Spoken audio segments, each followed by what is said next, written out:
episode of Conversations with Claudia. Today my guest is Lauren Ruotolo. She is the Director of Entertainment Promotions at Hearst Magazines, where she heads up strategic partnerships with music studios, movie studios, music labels, and TV and cable networks. A very, very cool job. But what makes Lauren so extraordinary is that since birth, she's been living with a rare genetic disorder called McCune-Albright syndrome. Now, this disease has definitely affected Lauren in her life, but it certainly has not stunted her ambition in life. And recently, her book that just came out is called Unstoppable in Stilettos, A Girl's Guide to Living Tall in a Small World. So, Lauren, thank you so much for being here today. Thank you for having me, Claudia. Such an honor. I know the book came out in January, correct? How has that experience been for you to tell your story? It's been so impactful in my life, and it's such an accomplishment to write this book. It's really helped me emotionally, and it really helps people around the world. Knowing my story or allowing my story to touch other people has actually changed my outlook on life. Whereas when you grow up with a disease, you don't know anything else. So you don't feel that you're different than anybody else, or at least I didn't feel different than anybody else. And when you start to showcase your story to the world, you realize that there's so many more people like you in this world. Whereas, being handicapped is still it's a big stigma, obviously. And that always reminds me too that, when you see stories like that it's so important that we as women, when we have families, that we need to, whatever we do impacts our children. It really does. Yeah. And the actual, what I talk a lot about in Unstoppable in Stilettos is that my parents were my voice for me up until I was a certain age, and you learn from your parents, and I learned their voice. So that's why I am so independent, and I'm so relentless in the things that I do on a daily basis, because I learned that from them. And that was just really important. Your parents, can you share more of how you were brought up? You mentioned that they didn't make you feel any different than anybody else. My parents, and everyone loves their parents, but my parents are really extraordinary. And I just, I want to let everybody know that it's so important of how you bring your kids up, which is the way that they're going to be in the world. And my mom and my dad, they were in their 20s when I was born. So they never experienced anything like this whatsoever. And when I was diagnosed, my mother was so strong and my father was so weak. And I talk a lot about that in the book, on how men and women react to certain things completely differently. My father felt like it was a lot of his fault, because remember, I'm his child. And my mother felt like that too, but just said, if we are weak to her and showcase that we're scared, then she's going to be scared, and we can't allow her to be scared. So, they went to therapy, and they figured it out for themselves and for me, because that was the big thing, is that they never wanted me to see that they were scared.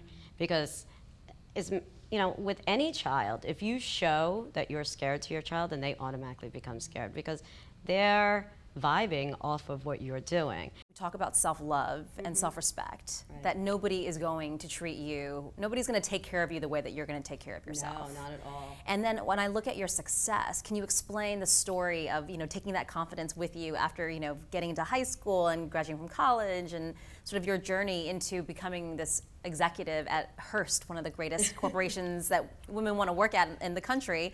Tell us about how that whole career path happened. Well, the career path, it was always a passion of mine to be in entertainment. I talk about a very funny story in the book at the age of 13 years old. So I grew up in a town that was called Dix Hills, and LL Cool J moved in, and he moved maybe like 7 houses away. And so as a teenager, this was the coolest thing that happened to us. A celebrity moving into our neighborhood, we were like, oh my God, this is so cool. And so I gathered a bunch of my friends, and I said, guys, that I want to be a singer. And they were like, yeah, we know. And I was like, I'm going to go sing to LL Cool J, and I want to be in one of his videos. And so he was living there just a few months, and I introduced myself once to him with my family, because I made my family go and introduce. And then the second time, I came with my friends, and I sang to him, and I sang a Whitney Houston song to him. And I said, please, will you listen to me? I want to be a singer. I'm in the chorus. I was in the 7th grade. Seventh grade. And I will never forget the look on his face. He was terrified. And he was like, this little girl. And he wasn't so much older than me. I mean, who does she think she is? She's coming here. She's knocking on my door. I came with a cake, like a welcoming cake, with a welcoming cake and a song. That's just awesome. Shows to the world the courage that I had at that age. You know, by the time I was 13 years old, I've already been in 9 body casts, so many different wheelchairs. I was in traction. I had 2 surgeries. I had my period, then I went through menopause. So courage to me it's nothing. Yeah. It's just a part of who I am, and I'm gonna take chances in everything because I went through so many things when I was little. So maybe that gave me the heads up to have a ton of courage and to really want to go out there and be my best. But I think it also shows the world that you can't be afraid of anything because you never know what's going to happen tomorrow. I just took that and I took that into a career that I was passionate about. And is it true that you created your own position? I did. It didn't exist before you got there? No, it did not. So I was at TV Guide for 6.5 years before I was at Hearst Magazines. And I created the position at TV Guide. We were going through a ton of different changes, and I just saw a great opportunity to really show the president and all of our VPs what I was passionate about and how I can bring more value to the magazine. And so I did that, and we did such amazing promotions and partnered with the entertainment world in a different kind of way. And we actually brought integration really to the forefront, where magazines were integrated into television shows. Especially in the last few years too. Mm-hmm. It's been, branded content and just coming up with unique ways. So no one was really doing it back then, and now nowadays it's so much of what my job is. Right. But it's such a great feeling to know that we were the first and that I was part of that. When I hear your story, it's like you have the courage and the strength and the fire and this energy of like an army of people. It's like the norm to you. Right, it is. It's the norm to me to get up every day and be happy. Not every single day, because I mean I would be a robot. Then you're not human. Then I'm not human. But I just live life to the fullest every single day, or as much as I can, because I know what it's like to be sick, and I know what life could be like. And not to say that, it'll never happen to me, but the fact is that you never know. And so I rather live life being happy than being sad and living in a box. Like, I don't want to live in a box. Right. And I think that a lot of people put themselves in these boxes because they're afraid. And I really want to show everybody that you don't have to be afraid. Mm-hmm. That everybody has those, what I call in the book is these scary sads in their lives. Scary sads. Yeah. Okay. I mean, everybody has them. They're you might not have something to your 50 that goes wrong in your life, or you might have something that begins when you're a year old, so you never know. And everyone's going to be affected by something in their life.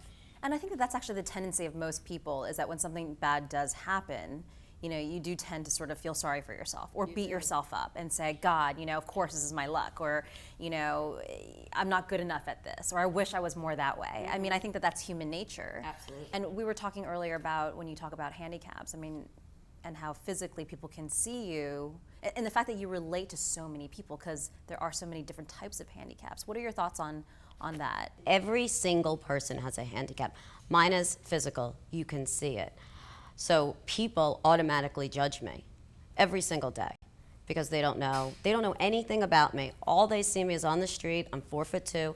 I walk with crutches and I wear stilettos. But everybody has something in their life. Shyness is a handicap. Everybody with a mental handicap or anything in life that makes you a little bit different or feel a little bit insecure is a handicap. It's a matter of whatever you have. How are you going to overcome it? How are you going to make yourself feel good? And, there are certain things in your life that I think that you have to take a step back and say, A, B, and C makes me happy. So then you have to at least try to do one of those a day.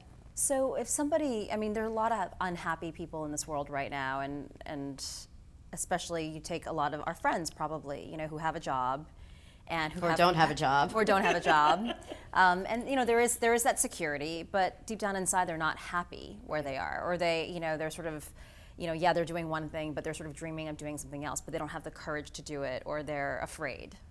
So what would sort of be your simple advice to them? I love the scene in Sex and the City where Carrie says that a woman really has three things in her life. She has her apartment, her job, and her relationship. And there's always one of them is out of whack. When you have all three together, that's very odd. There's always going to be something that's not perfect. So I always tell people to think about those, because those are really the three main things in your life. You know, your job, your house, and your relationship. And to just, there's nothing that's so terrible in this world. There really isn't. You will go through terrible moments, but I think you have to look at your life overall and just know that today might be bad, but tomorrow is going to be better. If you react to something when you're angry, you're going to completely overreact. If you react to something when you're sad, you're going to overreact. So if you sit back and you think about it and you understand what it is that you're insecure or that you're sad about, it's really not that bad. Just know that tomorrow is going to be a little bit better. And that's why self-love is so important. And I talk so much about that, because unless you love yourself, you can't be successful, you can't be in a relationship, you can't do anything. Everything starts with you. So you've been with your boyfriend for 3 years. Tell me more about it. So I'm dating a wonderful man. His name is Nelson Aguirre. We are coming up on our 3rd anniversary, living together for almost 2 years. The first man that I ever lived with. So for every woman that's living with their first man, it's tough. No one told me how tough it was. No. And then for you, it's, unstoppable in stilettos. You're like, yeah, I am 4'2.5", and I am going to take on this world, and I'm going to do it in stilettos. Exactly. So for you, it means so much more. It does, and that, the title of the book just isn't about just me and my passion for shoes. It's really more of an insight into who I am. You are supporting women causes as well, right? You're involved in a bunch of charities. Very, very much so in Step Up. Love Our Children, Stomp Out Bullying.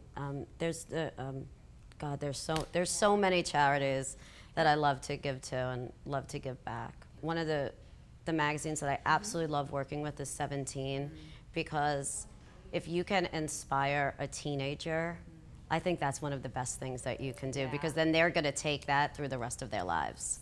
They're going to learn from you, and then hopefully they can teach other teenager girls or boys, and they can just take that on for the rest of their life. So I absolutely love that. Lauren, thank you so much for oh being my God, here with thank us you. today. This was absolutely wonderful. Thank you. I can't wait to see what is to come, because I feel like you've only just begun. I think that there's a lot to come.